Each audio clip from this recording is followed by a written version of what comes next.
Bonjour à toutes et à tous, on commence par la première valeur qui retient notre attention dans l'actualité avec Vivendi qui veut soumettre au groupe italien Mediaset une nouvelle offre de rachat de sa chaîne télévision payante Mediaset Premium. Avec cette nouvelle offre, le groupe piloté par Vincent Bolloré cherche à mettre fin aux différends qui l'opposent à Mediaset depuis le mois de juillet. Le scénario envisagé consisterait pour Mediaset et Vivendi à détenir chacun 40% du capital de Mediaset Premium pour une période de 3 ans. Ainsi, le fonds d'investissement ne reprendrait que les 20% restants. Les analystes de l'Obsa sont haussiers sur la valeur et visent des cibles à 19 € et 19,70 €. On poursuit avec LVMH qui signe un troisième semestre rassurant. LVMH a en effet ouvert le bal des publications du CAC 40 sur une note très positive. Au cours du troisième trimestre, la croissance organique des ventes du numéro 1 mondial du luxe a atteint 6%, marquant une accélération par rapport au premier semestre. La bonne surprise est venue principalement du pôle mode et maroquinerie qui retrouve une belle dynamique après avoir stagné sur les 6 premiers mois de l'année. Les analystes de l'Obsa sont haussiers sur la valeur et visent des cibles à 169,50 € et 174,40 €.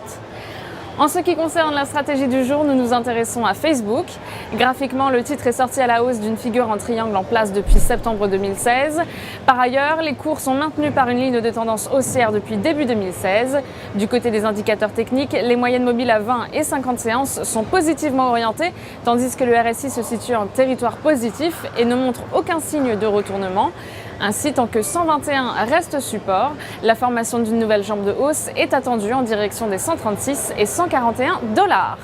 Afin d'appliquer cette stratégie, on pourra se porter à l'achat du Varencol 71-67T émis par Unicredit, de prix d'exercice à 133 $ et de maturité situé au 21 juin 2017.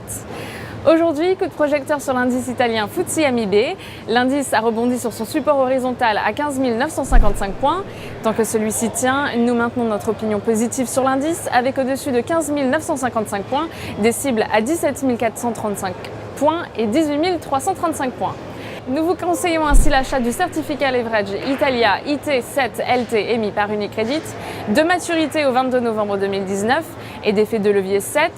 Ainsi, une variation de 1% de l'indice FTSE MIB se traduira par une variation haussière ou baissière de 7% du produit. Pour Trading Central, c'est Stéphanie Texier en direct depuis la Bourse de New York. Excellente journée.